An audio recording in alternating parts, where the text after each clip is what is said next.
सुप्रभात विद्यार्थी मित्रांनो, आज आपण वसंत आबाजी डहाके यांनी लिहिलेली समुद्र कोंडून पडलाय ही कविता शिकणार आहे. वसंत आबाजी डहाके हे जे आहेत ते सुप्रसिद्ध कवी, कादंबरीकार, समीक्षक, संपादक व चित्रकार आहेत. त्यांची वाङ्मयीन कारकीर्द काव्यलेखनापासून सुरू झाली. योगभ्रष्ट, शुभवर्तमान, शुनशेप, चित्रलिपी हे कविता संग्रह त्यांचे प्रसिद्ध आहेत. त्यांचं एकंदरीत साहित्य लिखाण किंवा साहित्य संकलन जेव्हा अभ्यासलं जातं तेव्हा एक महत्त्वाची गोष्ट दृष्टोत्पत्तीस पडते, ती ही की आजकालच्या आधुनिक जगामध्ये मनुष्याला आलेली निराशा, धास्ती, दहशत, वेगवेगळ्या आचारविचारांचा आधुनिक जीवनशैलीचा त्याच्या मनावर होणारा विपरीत परिणाम, ह्या सगळ्यामुळे आलेली त्याला मानसिक असुरक्षितता, एकंदरीत ही जी नकारात्मकता आहे ती त्यांच्या साहित्यामध्ये विशेषत्वाने आढळून आलेली आपल्याला आढळते. समुद्र कोंडून पडलाय ह्या कवितेच्या शीर्षकाचा जर आपण विचार केला तर आपल्याला तसंच काहीसं आढळून येतं. कारण समुद्र म्हणजे काय, तर समुद्रामध्ये पाणी असतं आणि पाणी म्हणजे जीवन, आणि तो कोंडून पडलाय ह्या आपल्या कानांना हे शब्द कसे जाणवतात की हा गुदमरतोय, ह्याचा श्वास गुदमरतोय समुद्राचा, आणि हा कासावीस झालेला आहे, प्राणकंठाशी आलेला आहे, दुःखी आहे, व्यथित आहे हा समुद्र, असं आपल्याला जाणवतं.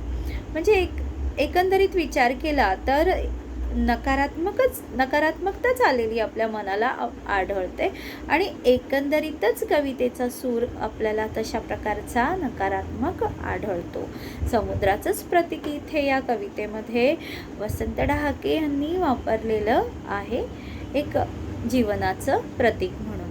त्याला काय जाणवतं, म्हणजे समुद्र जणू काही जिवंत होतो, त्याला भावना आहे आणि त्याच्या जाणीवा काय म्हणतात, त्याच्या संवेदना त्याला काय म्हणतात, त्याचा जीव कसं गलबलून येतो, का गलबलून येतो, ह्या सगळ्यांचं विवेचन या कवितेत आलेलं आहे. तर आपण विषय बघूया कवितेचा. समुद्र म्हणजे अथांग पाणी आणि पाणी म्हणजे जीवन. या दृष्टीने या कवितेतील समुद्र हा जीवनाचं प्रतीक आहे. समुद्रासारखं अथांग जीवन जेव्हा शहरांच्या, महानगरांच्या मर्यादांमध्ये कोंडून पडतं तेव्हा येणारी अस्वस्थता कवीने या कवितेतून व्यक्त केली आहे.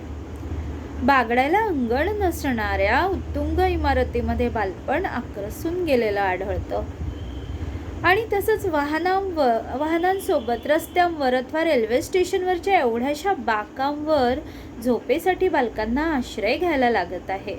हे पाहून समुद्र अस्वस्थ होतो. मोठ्यांच्या कार्यव्यस्त जगात बकाल होत जाणारे बाल्य कवीला अधिकच व्यथित करते. एकंदरीत हा कवितेचा विषय जेव्हा आपण वाचतो पाठ्यपुस्तकातनं तेव्हा आपल्याला काय बरं जाणवतं विद्यार्थी मित्रांनो, हे जाणवतं की जणू काही हे जे शहर आहे हे मुंबईसारखंच शहर आहे, किंवा किंबहुना मुंबईच असावं, कारण तिथे समुद्र पण आहे आणि घड्याळाच्या काट्यावरती अगदी आयुष्य जगणारी व्यवस्था तिथे आहे. माणसं तिथे अगदी धावत असतात दिवस रात्र, अहोरात्र, आणि तिथे असणाऱ्या जन्म घेणाऱ्या बालकांची अवस्था कशी बरं होत असेल, कारण त्यांची दिवसभराची शाळा, नंतर त्यांचे हॉबी क्लासेस, त्यानंतर खेळायला जागा नाहीच आहे मोकळी अशी, आणि असली तरी सवंगडी नाही आहेत. आपली वेळ रिकामी असेल तर आपले मित्र मात्र त्यावेळेस उपलब्ध नाही आहेत. असे कोंदटलेल्या वातावरणामध्ये बालमनं आणि त्यांची वाढ अक्षरशः खुंटून जाते, आणि ह्याचं वर्णन इथे या कवितेत कवीनी केलं आहे. आणि सोबतच ह्या चिमुकल्या बालकांची अवस्था पाहून तो समुद्रसुद्धा कसा कासावीस होतो ह्याचं वर्णन कवीनी केलेलं आपल्याला आढळतं. कवितेला सुरुवात करूया. कवी म्हणतात, समुद्र कोंडून पडलाय गगनचुंबी इमारतींच्या गजाआड. अगदी गगनचुंबी 20, 25, 30 मजल्या अशा उंच उंच उत्तुंग इमारती आहेत, आणि त्या कशा जाणवतात मला, समुद्र म्हणतोय की जणू काही माझ्यासमोर हे गज आहेत. कशाचे गज आहेत? कारागृहाचे गज आहेत, आणि मला बाहेर पडायला मार्गच नाही आहेत. म्हणून म्हणून कवी म्हणतोय, समुद्र कोंडून पडलाय गगनचुंबी इमारतींच्या गजाआड. तो संत्रस्त वाटतो संध्याकाळी, खूप त्रासलेला कष्टात वाटतो संध्याकाळी. कारण कसा दिसतोय, पिंजारलेली दाढी, झिंजा, हताशपणे पाहत असतो समोरच्या 32व्या मजल्यावरील मुलाकडे. एखादा 50च्या वयाला कारागृहात असलेला तुरुंगवासी कसा असतो, अगदी अस्वस्थ, अस्ताव्यस्त, पिंजारलेली दाढी, पिंजारलेले केस आणि 2 असं गजांना धरून तो समोर कसा हताशपणे बघत असतो, त्याचप्रमाणे कवी म्हणतोय की समुद्र कसा बघतो आहे, पिंजारलेली दाढी, झिंजा, हताशपणे पाहत असतो समोरच्या 32व्या मजल्यावरील मुलाकडे. 32व्या मजल्यावर हा छोटासा मुलगा शाळेत जाणारा राहतो. आणि तो कसा आहे तो मुलगा, कुठल्या अवस्थेत आहे बरं तो, ज्याचं बालपण उंच 32व्या मजल्यावर गेला नाही का तो राहायला, त्याचं बालपण उंच पण अरुंद झालंय आणि त्याची त्याला कल्पनाच नाही. लहानपणापासून इतक्या अरुंद आणि छोट्या जागेत वावरायची सवय झालेली असते या मुलांना की त्यांना माहितीच नसतं की मोठी जागा, मोकळं मैदान, खेळायला पटांगण, असं छान मोकळी जागा म्हणा किंवा बाग म्हणा, हे काय असतं ह्या शहरात राहणाऱ्या मुलांना माहितीच नसतं. आणि म्हणून ते म्हणतात की ह्याची त्याला कल्पनाच नाही आहे, ज्याचं बालपण उंच पण अरुंद झालंय आणि ज्याची त्याला कल्पनाच नाही. समुद्राच्या डोळ्यात थकव्याचं आभाळ उतरत येतं. मग समुद्र निराश होतो त्याची मुकल्याला बघून. समुद्राच्या डोळ्यात थकव्याचं आभाळ उतरत येतं आणि शिणून तो वळवतो, डोळे बघवत नाही त्याच्याकडनं त्याची मुकल्यांची अवस्था. म्हणून तो थकून शिणून तो आपले डोळे वळवतो, डोळे खालती करतो. इमारतींच्या पलीकडच्या रस्त्यावर थकलेल्या माणसांचे पाय दिसतात आणि बसची चाकं. इमारतीच्या पलीकडच्या रस्त्यावर अतिशय दिवसभर काम करून थकलेली मजूर, सामान्य माणसं दिसतात आणि बसची चाकं, नुसतं घाई वर्दळ आणि माणसांची तिकडनं इकडे जाणाऱ्या येणाऱ्यांची घाई आणि बसची चाकं. समुद्र अस्वस्थ होऊन जातो. शहराच्या आयुष्याच्या विचाराने तो खूपच अस्वस्थ होतो. तेव्हा तो मनातल्या मनातच मुक्त होऊन फिरू लागतो. मला तर आता या उत्तुंग इमारतींच्या गजांच्या आड मला तर जाताच येत नाही, नजर फक्त टाकता येते आणि मला जेवढं दिसतं ते मी बघून मात्र अस्वस्थ होतो. मला बघावंसं पण वाटत नाही त्या चिमुकल्यांच्या आयुष्याकडे. आणि म्हणून तो म्हणतो, मग मी मनातल्या मनातच कल्पना करत आपल्याच मनात मुक्त होऊन फिरू लागतो. शहरातल्या रस्त्यांवरनं, वस्त्यांमधून असं मी मनातल्या मनात फिरतो. उशिरापर्यंत रात्री तो बसलेला असतो. झोप येत नाही. कर्कश गाड्यांचे आवाज, माणसांचे आवाज, त्यांच्या मनात असलेली दाटून असलेली अस्वस्थता, भीती, हे सगळे ज्याला आपण म्हणू, हे सगळे व्हायब्रेशन्स, ह्या त्यांच्या मानवांच्या सगळ्या हालचाली, अस्वस्थ मन, हे सगळं त्याला जाणवतं.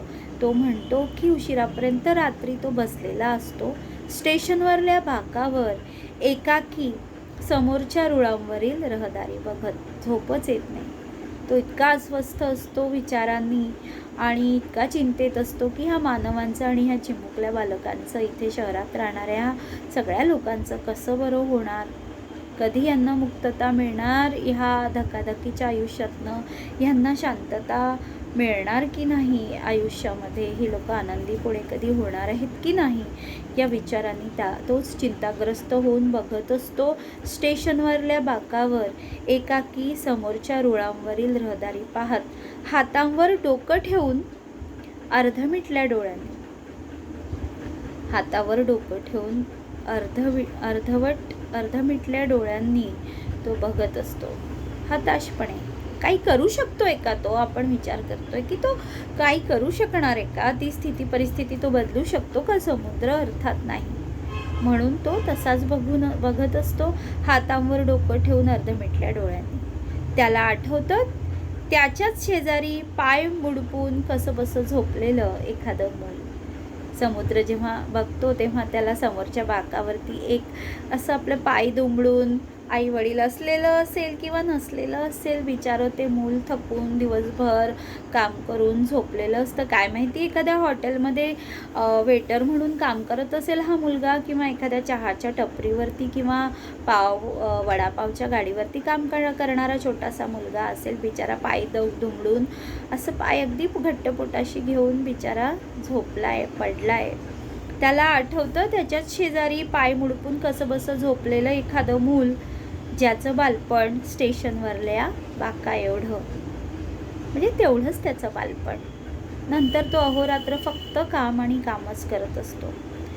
ज्याचं बालपण स्टेशनवरल्या बाका एवढं, आणि त्याची त्याला कल्पना असावी किंवा नसावी काय माहिती. लहानपणीपासून तो असंच आयुष्य जगतोय, तर त्याला माहितीच नाही की आनंद काय असतो, बालपण काय असतं, खेळायचं असतं का आपल्याला की नसतं खेळायचं, की कामच करायचं असतं, हेच योग्य आहे आपल्यासाठी काम करत राहणं, एवढंच फक्त त्याला समजतं. आपल्याच एवढ्या वयात किती खेळायचं, बागडायचं, आनंदी राहायचं असतं, काहीच कळत नाही ह्याला.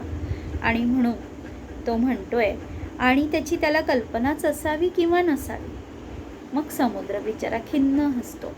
समुद्र खिन्न हसतो आणि शिणलेल्या पापण्या मिटून घेतो. आता तो म्हणतो की मला बघवत नाही आहे. 32व्या मजल्यावरचा कोंडून पडलेला मुलगा असो किंवा हा मुलगा असो, दोघांची पण अवस्था सारखीच आहे. दोघंही गुदमरतात आहेत. दोघांच्याही व्यक्तिमत्वाची वाढ होणारच नाही आहे. दोघंही कासावीसच आहेत, बालपण हरवून बसलेत बिचारे. म्हणून समुद्र खिन्न हसतो आणि शिणलेल्या पापण्या मिटून घेतो. त्याला काळजी वाटते साऱ्यांच्याच बालपणाची, वयस्कांच्या शहरातील. त्याला सगळ्यांच्याच बालपणाची काळजी वाटते. आता आपण जरी मोठे झालेलो असलो तरी आपल्यामध्ये एक बालपण असं पौडलेलं असतं. कधी कधी ते खळाळून असं बाहेर निघतं, जसं शिक्षकांचं बालपण बाहेर निघतं. तुम्हाला शिकवताना बऱ्याचदा शिक्षकांचं बालपण बाहेर निघतं. हे छोटंसं बाळ किंवा आपली बाल्यावस्था असते आपल्यामध्ये, ते कधी ना कधी ते बालपण डोकावतं. पण हा समुद्र मात्र आता पूर्णपणे खिन्न झालेल्या अवस्थेत.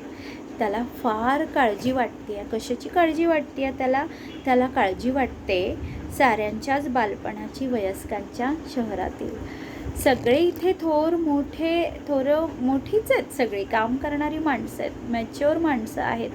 पण ही माणसं एवढी मोठी झाली तरी या बालकांना मुक्तता कशी मिळावी ह्यासाठी धडपड करतील काही माणसं, किंवा ह्यांची अवस्था, या लहानग्या मुलांची अवस्था बदलण्याचं सामर्थ्य कदाचित त्यांच्यामध्ये पण नसावं. कधीतरी माझ्यासमोर दिसणारे हे दृश्य बदलेल का, हा विचार करत बिचारा तो समुद्र खिन्नपणे हसतो. समुद्र खिन्न हसतो आणि शिणलेल्या पापण्या मिटून घेतो. त्याला काळजी वाटते साऱ्यांच्याच बालपणाची, वयस्कांच्या शहरातील. या वयस्कांच्या शहरात हे जी मुलं आहेत, 32व्या मजल्यावरील मूल असो किंवा माझ्यासमोर बाकावर पहुडलेलं मूल असो, कवी म्हणतो की वयस्कांच्या शहरात ह्यांचं बालपण मात्र पूर्णपणे हरवून बसलेला आहे. आणि म्हणून तो समुद्र फार दुःखी झालेला आपल्याला आढळतो. ही कविता आपली इथेच संपते आणि आपल्याला विचार करायला भाग पाडते की आपण आधुनिकतेच्या या जगामध्ये आपल्या मौल्यवान गोष्टी, सगळ्यात महत्त्वाचं असतं आपल्याला आपलं मूल.